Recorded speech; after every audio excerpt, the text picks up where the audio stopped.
सबसे पहला point, globalisation में इंटीग्रेशन ऑफ वर्ल्ड इकोनॉमी होता है, तो movement of goods, services, capital, people and technology all is free.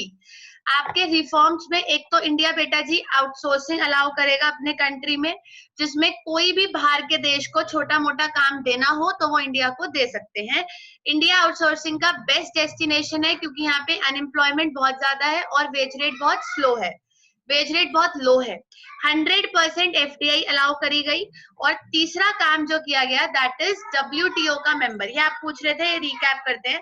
WTO के मेंबर में इंडिया डब्ल्यूटीओ का मेंबर बना 1995 में। GATT was the earlier name of WTO, अब उसका नाम डब्ल्यूटीओ है।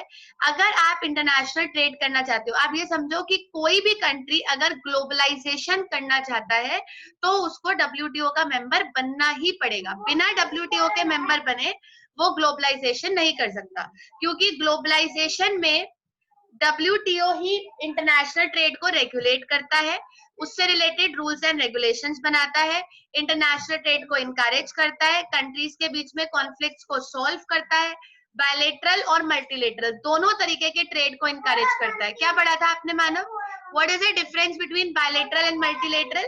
अगर कोई ये बायलेटरल तो दो कंट्री के बीच में और मल्टीलेटरल दो कंट्री से ज्यादा के बीच में। और टेरिफ और नॉन टेरिफ बैरियर्स दोनों कम करने का काम डब्ल्यूटीओ का है। टेरिफ बैरियर्स मतलब जो देश टैक्स की फॉर्म में बैरियर लगा देता है। एक रुकावट होती है टैक्स की, किसी चीज पे ज्यादा टैक्स लगा दो रुकावट पैदा हो जाएगी। और कुछ बैरियर्स लाइसेंस और कोटा की फॉर्म में होते हैं, तो उन बैरियर्स को भी डब्ल्यूटीओ कम करता है और टेरिफ बैरियर्स को भी डब्ल्यूटीओ कम करता है। पूछिएगा किसी को कोई डाउट है तो, नहीं तो नोट करिए ग्लोबलाइजेशन, यहाँ से नोट करना है बेटा जी। जो भी समझ में नहीं आया वो आप मुझे बताओ।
डन, ये वाला पेज आई गेस हो गया होगा।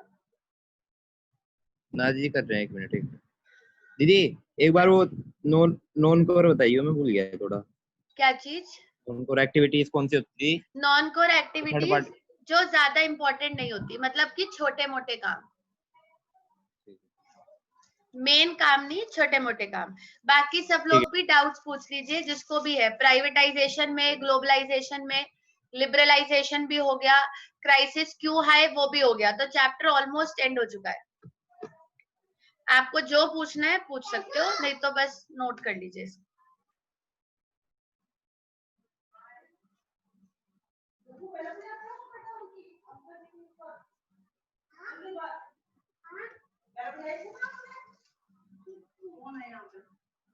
यहाँ पे कौन है?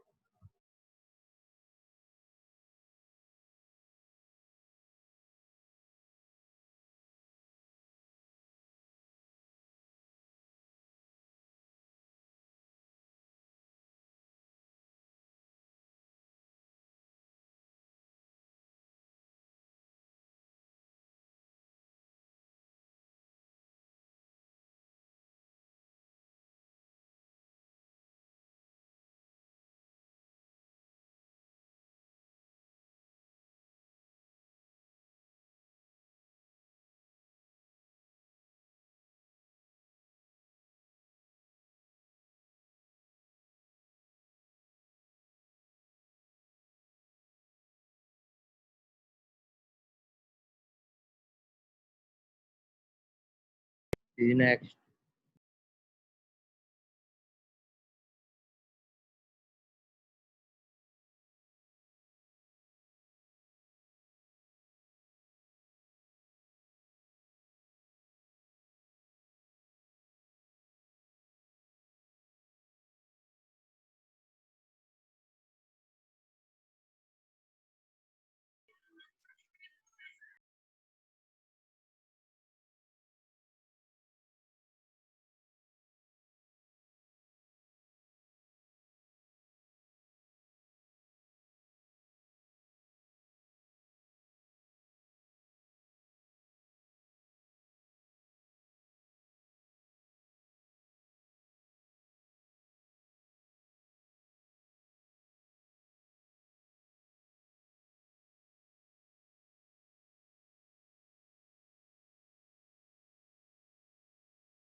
दीदी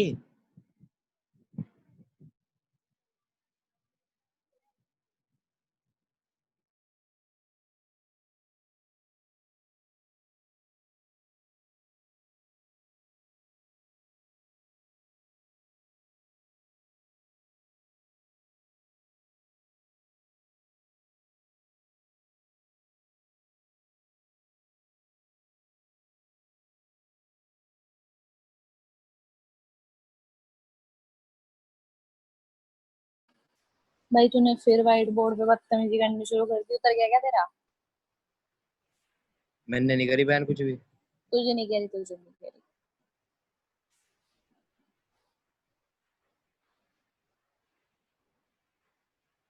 तुझे क्या पूछना था मन्नू? ये पूछ रहा था कि क्या बोलते जिन्हें लिख रखा ना in 1995 GATT was revised as WTO। अबे 1995 में तो इंडिया रजिस्टर हुआ था। दीदी ने ये बात बोल ली थी और यहाँ ये गलत लिखा हुआ WTO। जो गेट से WTO होता है तो पहले बन गया था। ये क्या नहीं भाई, बदतमीजी तुझे कर रहा, कौन है सोल्यूशन। ये? ओ भाई मान जा यार, जो भी है तू यार।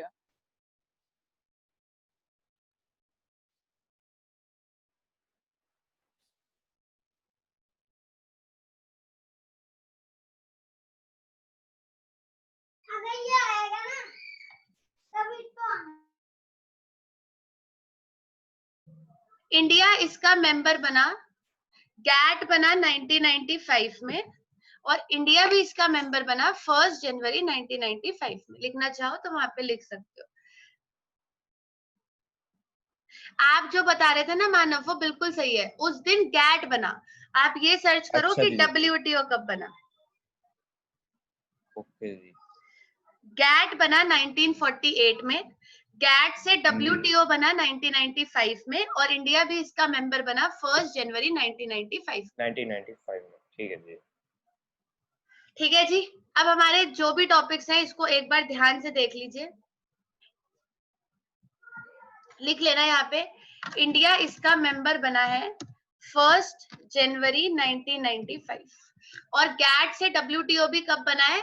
1995 में। पूछिएगा बेटा जी कोई डाउट है तो। मिताली क्लियर है चैप्टर?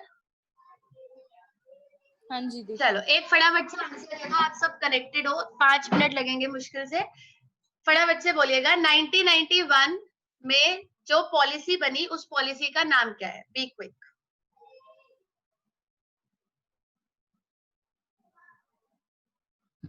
चलो, हाँ जी, रेडी एवरीबॉडी? एलपीजी। एलपीजी का दूसरा नाम, सबको आंसर देने हैं जिसे जो आता है। एलपीजी का दूसरा नाम? वो एनईपी।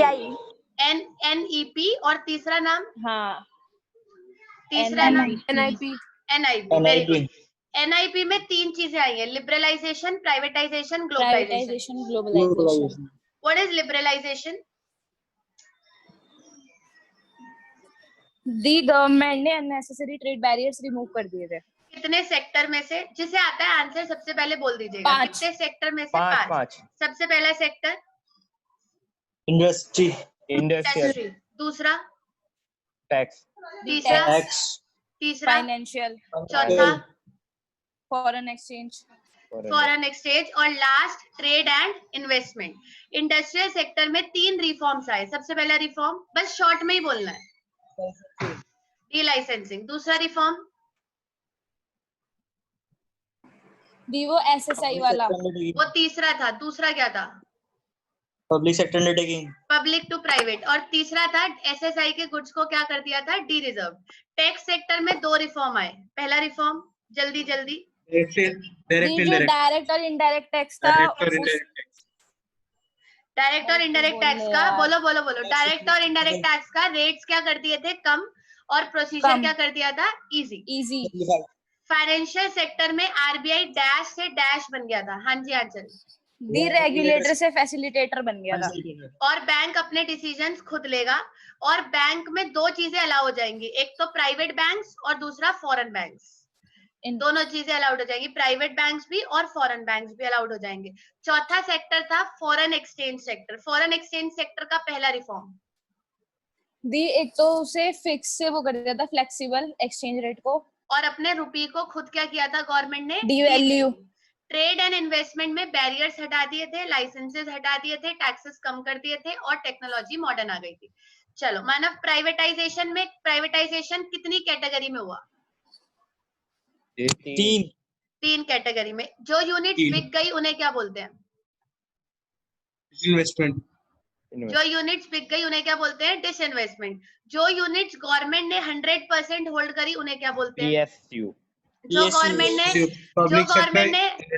गवर्नमेंट ने कुछ होल्ड करी उन्हें क्या बोलते हैं? और व्हाट इज सिक यूनिट्स? जो कंटिन्यूअसली लॉस में थी और उसके लिए गवर्नमेंट ने क्या बना दिया? BIFR। प्राइवेटाइजेशन के बाद नेक्स्ट आता है ग्लोबलाइजेशन। ग्लोबलाइजेशन में 3 काम हुए। एक तो इंडिया ने क्या अलाउ करा? आउटसोर्सिंग। 100% क्या अलाउ हो जाएगी? FDI। और इंडिया भी किसका मेंबर बन गया था बेटा जी? WTO। ये 3 देश का 6th पॉइंट रह गया, जरा 1 मिनट। हाँ, नोट कर लो आप। ये तीनों काम करके इंडिया क्राइसिस से बाहर आ गया। और इंडिया में क्राइसिस आए थे 1991 में। उन क्राइसिस से बाहर आने के लिए इंडिया ने इतना सब कुछ करा है। लिबरलाइजेशन में भी बहुत कुछ चेंजेस करे, प्राइवेटाइजेशन में भी बहुत सारे चेंजेस करे और ग्लोबलाइजेशन में भी बहुत सारे चेंजेस करे। यही हमारा चैप्टर 3 है। अब किसी को कोई डाउट है चैप्टर में तो बता दीजिए, अदरवाइज आप लीव कर सकते हो। जो नोट कर रहे हैं वो नोट कर लीजिए। दी नमस्ते। नमस्ते। अच्छे।